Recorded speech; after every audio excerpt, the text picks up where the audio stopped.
Imbangkan. Kalau bisa menyimbangkan antara tadi itu. Wa kadzalika a'malun nafs wa kadzalika a'malul aql allati hiya ar-rahmah wal 'ilmul khair hiya akhlaqul malaikah. Nah, begitu juga a'malul aql, amal-amalnya akal allati hiya ar-rahmah wal 'ilm, tempat rahmat dan ilm, wal khair dan kebaikan, hiya min akhlaqil malaikah, maka itu termasuk daripada akhlaqul malaikah. Maka bagaimana seharusnya kita sebagai manusia itu, kalau ada yang nanya gitu, sebenarnya bagaimana sih mendapatkan kebahagiaan itu? Ya, kita harus jelaskan dulu, bahagia itu bukan berarti tanpa beban di atas dunia ini, gitu, tanpa pikiran, karena tidak ada istilah manusia yang hidup di atas dunia ini tidak ada pikiran, tidak ada beban. Ya walaupun orang soleh gitu, hatta Nabi Muhammad pun orang yang paling mulia itu, beliau itu ya khaufan wa tama'a gitu. Beliau itu takut, kemudian juga bukan takut pada dirinya tapi khawatir terhadap umatnya, berkeinginan seperti itu. Maka memang dunia ini kalau dicarikan kesenangan atau ketenangan kata orang-orang dalam arti yang definisi tidak mempunyai masalah, maka ya itu sesuatu yang tidak akan pernah terjadi. Karena kenapa? Ya di dunia ini adalah tempat kita berpikir, yang berpikir itu pasti ada tantangannya. Dunia ini tempat kita untuk persiapan gitu, namanya persiapan pasti ada kekurangan. Nah, kekurangan itulah yang kadang-kadang kita terlalu memikirkan terlalu, makanya dikatakan halakun nafas itu adalah al-fikru tafakur ma madha wa yubali ma istaqbala, pokoknya gitu. Saya lupa bahasa Arab. Jadi yang menyebabkan kita kadang-kadang sakit itu adalah terlalu memikirkan masa lalu dan terlalu ragu dengan masa depan kita. Kayak itu enggak bisa seperti itu. Nah, ini yang dijelaskan oleh Imam Ghazali ya. Mungkin satu pasal lagi. Bismillahirrahmanirrahim. Faslun wa'lam, ketahuilah anna fi jildi ibni Adam, bahwasanya kita di manusia itu arba'atu asya, ada 3 model, ada 4 model. Yang pertama al-kalbu, yaitu adalah kalab. Kalab ini ya anjing. Wal khinzir, kemudian juga babi. Wasyaiton, dengan syaiton. Wal malak, dan malaikat. Wal ini yang perlu ya. Jadi kita jangan salahkan anjing. Anjing itu min haitsu dzatihi, enggak salah gitu. Tapi wal kalbu madhmumun fi sifatihi.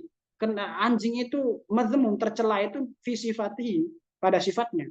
Walaysa bimadhmumin fi suratihi, bukan madhmum, bukan tercela rupanya, bukan.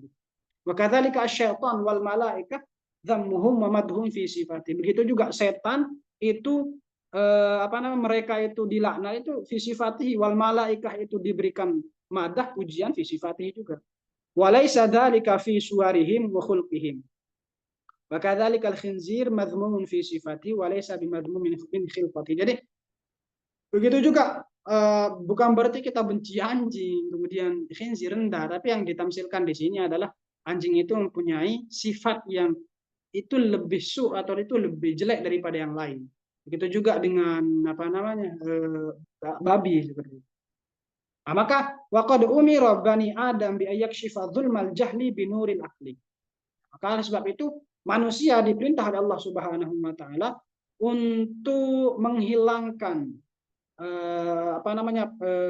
zulmal jahli, untuk menghilangkan kegelapannya kebodohan binuril akli, dengan nuril akal. Kenapa? Khaufan minal fitnah, karena takut terjadinya fitnah. Kama qala Nabi, sebagaimana dikatakan oleh Nabi, ma min ahadin illa walahu syaitan. Tidak, ini hadis ya. Ma min ahadin illa walahu syaitan. Tidaklah seseorang kecuali dia itu mempunyai syaitan. Dari kita ini punya setan gitu. Setannya kita ini ya kita sendiri sebenarnya. Wali syaitanun, dan saya juga punya setan, kata Rasulullah. Wa innallaha qad a'ani ala syaitani qad mallaktu. Hanya saja Allah telah menolong saya untuk mengalahkan setan saya itu. Jadi sebenarnya siapa? Ya setan itu ya sebenarnya ya kita gitu. Maksudnya kita itu ya diri kita ini. Kalau tadi itu kita mengikuti kuwatul ghadab wa kuwatul syahwat tadi. Wa kadzalika syahwah wal ghadab, begitu juga syahwat dan ghadab yang bagi ayatuna tahta yadil aql. Seharusnya syahwat dan ghadab itu harus berada di pengawasannya akal. Harus ada di pengawasannya akal. Fala yaf'ala syai'an illa bi amrih. Maka syahwat dan ghadab itu tidak boleh mengerjakan sesuatu kecuali atas perintah daripada akal. Karena tadi yang mentadbirnya itu adalah akal tadi. Fa in fa'ala dzalika sahha lahu husnul akhlaq. Jika syahwat dan godop tadi itu mengerjakan sesuatu yang sudah diperintahkan oleh akal, maka itu adalah sebuah kebaikan. Wahia sifatul malaikah, itu adalah sifat malaikat. Wahia badrus sa'adah, dan itu yaitu sifatul malaikah itu adalah termasuk daripada tunas kebahagiaan. Wa in amila bi khilafi dzalika. Kalau orang itu mengerjakan kelainan daripada sifatul malaikah tadi itu, fa khatima syahwah wal ghadab, maka dia itu sama berarti orang itu adalah menjadi budak syahwat dan godopnya. Sahhalahu akhlaqul qabihah. Maka orang tersebut mendapatkan predikat akhlaqul qabihah. Wahia sifatus syayatin, yaitu sifat setan. Wahia badrus syaqa, itulah awal daripada kecelakaan. Maka fayatabayyan lahu fi naumihi ka'annahu qa'imun mashdudul wasat yakhdimul qalba wal khinzir. Diibaratkan seperti ini. Imam Ghazali di sini mengibaratkan orang yang mengikuti syahwatnya ini, orang yang mengikuti godopnya ini, maka adalah orang-orang yang itu diperbudak oleh anjing dan babi. Ya, khinzir dan kalab. Nah, bagaimana? Ya karena sifatnya sama seperti sifatul khinzir dan sifatul kalab. Nah, bagaimana kita coba ayo diperintah, misalnya kita itu diperintah oleh syahwat kita diperintah oleh oleh godok. Kita sama berarti kita diperintah sama sifat-sifat mazmum tadi itu. Nah, maka fakaifa yakunu haluka yaumal qiyamah idza habista al-mulk wa huwa al-aql tahta yadi syahwah wal ghadab wa huwa al-qalb al-khinzir. Bagaimana besok keadaan kita gitu ya. Ketika kita di atas dunia ini, yang kita jadikan sebagai pimpinan di dalam diri kita itu adalah syahwat dan ghadab. Maka betul besok kita akan dibangkitkan dengan apa yang dari sifat-sifat ini. Orang yang mengikuti syahwat dan syahwat saja, maka akan dibangkitkan sebagaimana sifat daripada al-khinzir. Itu juga orang yang pengennya godop terus dan sebagainya, pengen maka akan dibangkitkan sebagaimana sifat daripada binatang-binatang tersebut. Nah, maka di sini perlu dipertegas lagi. Jadi manusia ini kumpulan dari 4 tadi itu. 3 tadi itu ya, kuwatul syahwat, kuwatul ghadab, dan kuwatul ilm. Ilm ini diwakili oleh akal, sedangkan ghadab dan syahwat tadi itu terwakili oleh sifat-sifat yang mazmum, sifat-sifat yang tercela. Maka orang yang ingin menanam badrus sa'adah, orang yang ingin menanamkan kebahagiaan, maka harus bisa mengalokasikan semua kuah tadi itu, kuwatul ghadab, kuwatul syahwat itu biar bisa dikendalikan oleh akal. Maka kalau akal yang mengendalikan semuanya, kalau akal yang mengendalikan syahwat tadi itu, godok itu, maka itu akan bagus. Karena inilah fungsinya daripada al-aql yang dicahayai dengan binuril ilmi. Makanya di Al-Quran itu kenapa Allah berfirman fas'alu ahlad dzikri in kuntum la ta'lamun. Kenapa mengatakan ahlad dzikri di sana? Seharusnya kan menggunakan ahlul ilm gitu, karena munasib dengan ayatnya. In kuntum la ta'lamun. Tapi ahlad dzikr ini kenapa ahlad dzikr? Karena itu kaitannya dengan hati. Karena hati ini sebagaimana kita pelajari di kemarin itu adalah tempat nurnya Allah Subhanahu, tempat nur yang diberikan oleh Allah Subhanahu wa taala untuk menjadi pimpinan yang mengatur diri kita. Ya. Jadi seperti itu, mungkin hanya ini yang dapat saya sampaikan. Saya bacakan 3 pasal saja. Mungkin dari teman-teman ada yang mau didiskusikan, silakan. Saya kembalikan ke moderator, ke Ustaz Amjad. Sekian, Assalamualaikum warahmatullahi wabarakatuh. Waalaikumsalam warahmatullahi wabarakatuh. Ya, terima kasih Ustaz Jumardi Hasan atas penyampaian pemaparan materinya. Dan mungkin dari teman-teman di sini ada yang ingin bertanya, silakan untuk raise hand atau mungkin langsung di kolom chat. Apakah ada yang ingin bertanya atau mungkin ya itu silakan. Ya silakan. Mas atau Mbak Rifki, lalu Rifki ya. Assalamualaikum warahmatullahi wabarakatuh. Waalaikumsalam warahmatullahi wabarakatuh. Fanzat, izin untuk bertanya perihal tadi uh, akhlaqus syayatin wa akhlaqul bahaim wa akhlaqus siba. Perbedaan antara bahaim wa siba itu apa, Ustaz? Apakah sama, Ustaz? Bahimah wa asiba. Kemudian kalau nggak salah di surat Al-Baqarah itu kan ada berkaitan dengan walaqad alimtumul ladzina tadaw minkum fis sabti faqulna lahum kunu qiradatan khasiin. Di sini kan tertulis kutukan apa? Kera. Apakah ini menjadi implikasi dari sifat buruk dari sifat hayawan tadi, Ustaz? Syukran. Assalamualaikum warahmatullahi wabarakatuh. Ya, waalaikumsalam warahmatullahi wabarakatuh. Assalamualaikum. Mungkin langsung saja Ustaz Amjad ya. Silakan. Ya, baik. Terkait masalah antara bahaim. Bahaim itu secara umum ya, bahaim itu artinya hewan. Kalau siba itu lebih ke hewan buas. Karena kalau hewan buas itu terwakili nanti di kuatil godop. Kuatul godop itu tadi itu. Kalau hewan buas itu anggaplah seperti macan misalnya kan. Udah bisa disenggol dikit langsung pengen merekam gitu. Gitu juga orang gitu. Nah, kalau yang sifatul bahaim, nah berarti juga masuk tadi ya, khinzir, kemudian kalb itu juga masuk min sifatil bahaim. Nah, tapi gini, walau ini kan hanya sifat gitu loh, sifat daripada kejelekan yang diwakili oleh binatang-binatang tadi. Nah, makanya orang yang mengikuti sifat-sifat tadi itu ya sama persis dengan binatang tadi itu, sama persis. Nah, terus adapun masalah tadi itu kunu qiradatan khasiin. Ini Allah alam bisa di tafsirannya. Ini memang ada Allah alam ini apa khilafnya ini muktabar apa enggak, saya enggak tahu. Tapi ada yang mengatakan qiradatan khasiin itu sifatnya tadi itu. Jadi mereka dikutuk dengan sifat-sifatnya hewan seperti hewan-hewan itu. Ada yang mungkin qirodatannya juga maknanya secara literal artinya memang dikutuk sebagai dikutuk sebagai tadi itu dikutuk sebagai hewan kera gitu. Karena min sifatil kera min sifatil qirodah, sifatnya kera itu yang mereka tidak bisa diatur gitu. Nah, disuruh ini malah disuruh juga begitu juga orang-orang Yahudi ketika jangan mancing atau jangan mancing hari Sabtu gitu, malah dihelah gitu. Malah dihelah itu artinya mereka tidak mancing, cuman mereka buat kayak kolam-kolam gitu, akhirnya masuk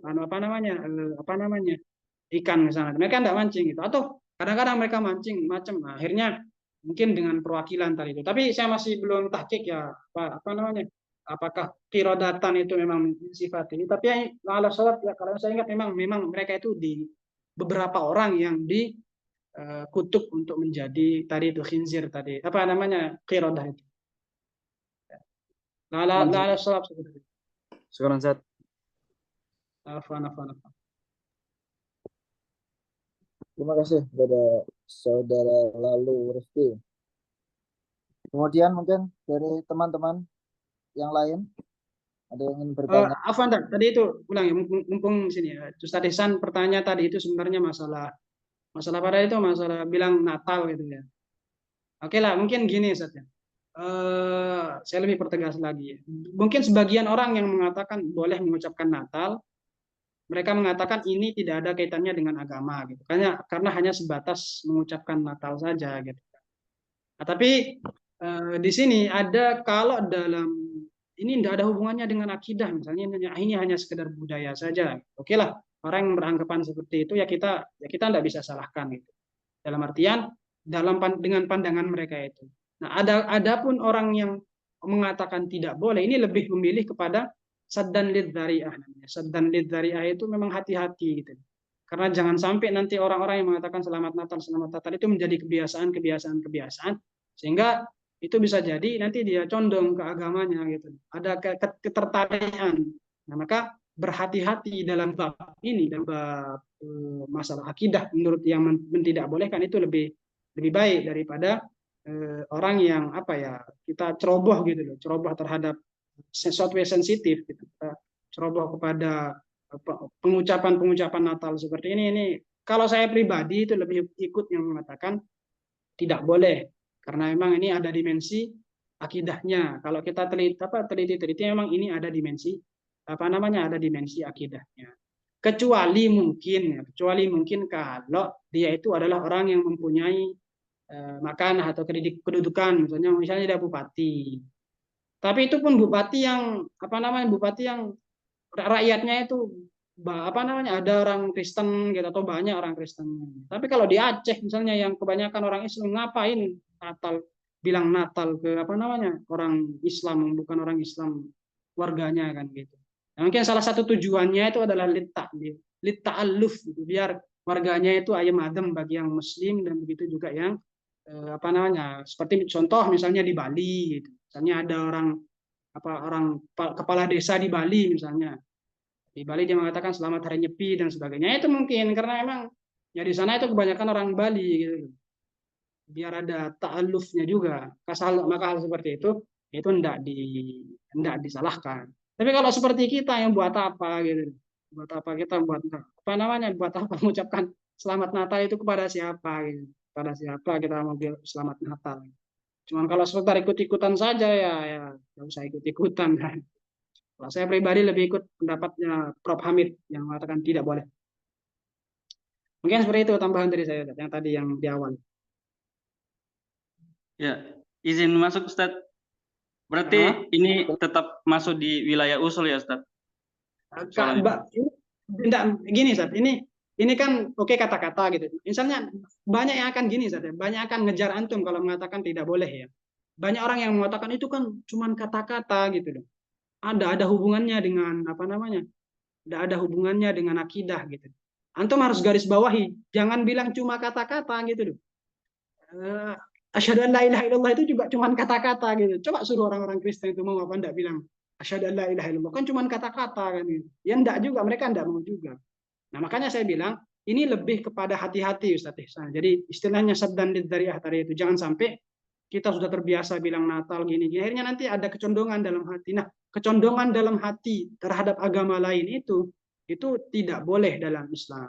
Makanya yang boleh itu adalah mimbabil muamalah, hanya boleh di bab muamalat saja. Makanya orang yang mengatakan boleh itu paling dia mengatakan oh ini bukan akidah gitu, tapi ini masalah muamalah. Ya, saya bilang sah-sah saja. Memang ini masih khilaf gitu, riwayat ranahnya khilaf. Tapi kalau tadi itu kalau antum memang mempunyai makan atau kedudukan di rakyat di antum mungkin misalnya jadi dosen misalnya, punya murid misalnya orang Kristen ya silahkan.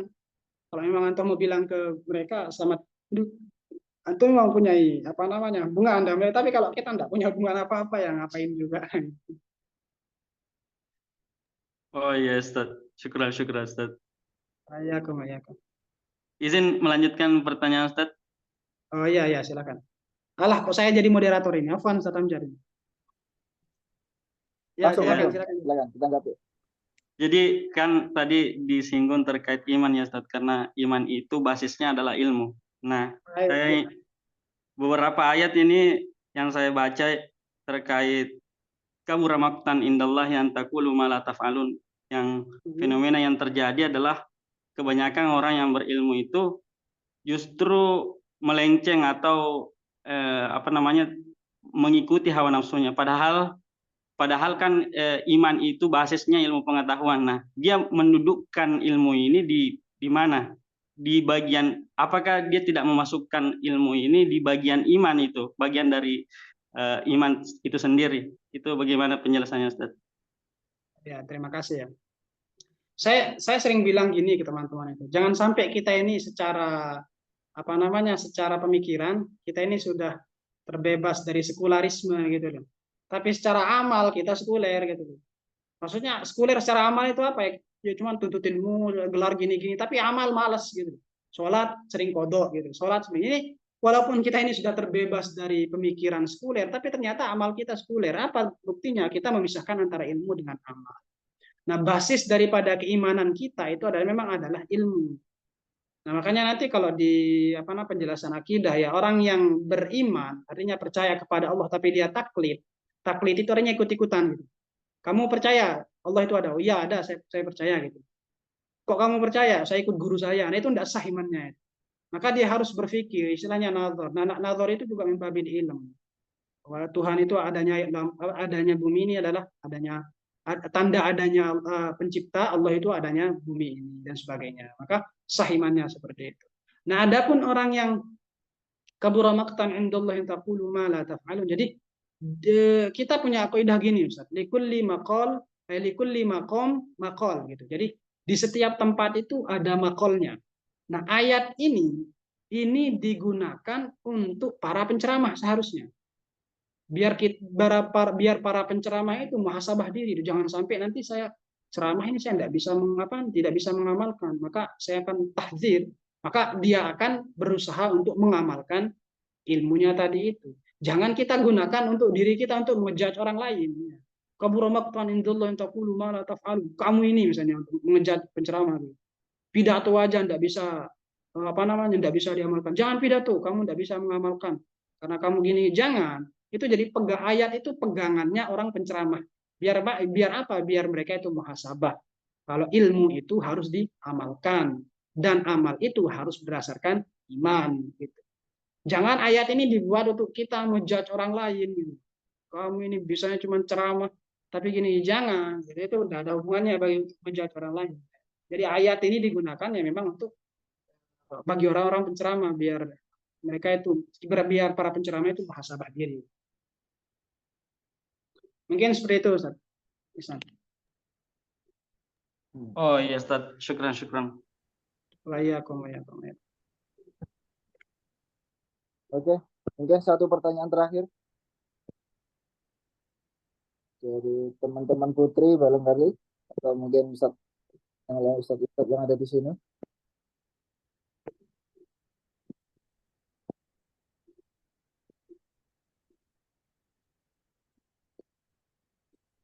Oke, Ustaz Hasan, mungkin cukup?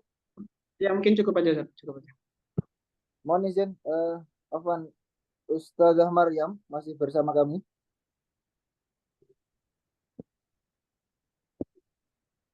Oh, sebenarnya tidak. Oke. Ingin ambil dokumentasi saya.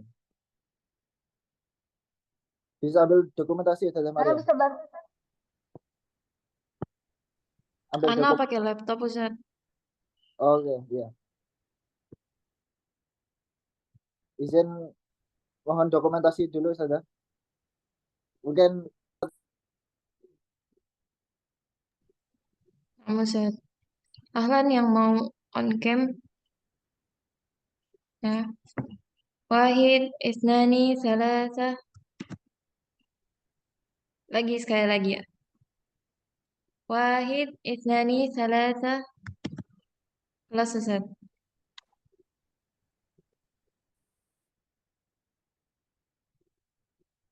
Masih unmute, Ustaz.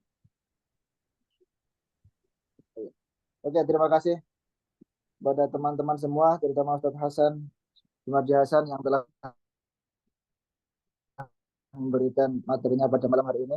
Semoga kita senantiasa diberikan keistiqomahan untuk senantiasa belajar menuntut ilmu dalam rangka memperbaiki cara kita dalam beragama pada saat ini dan selalu meningkatkan kedekatan kita kepada Allah Subhanahu wa taala.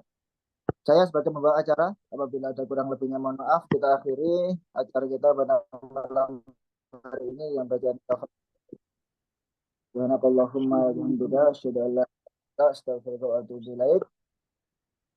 Bila taufiq wal hidayah wa ma taufiq illa billah. Wassalamualaikum warahmatullahi Waalaikumsalam. Waalaikumsalam warahmatullahi wabarakatuh. wabarakatuh.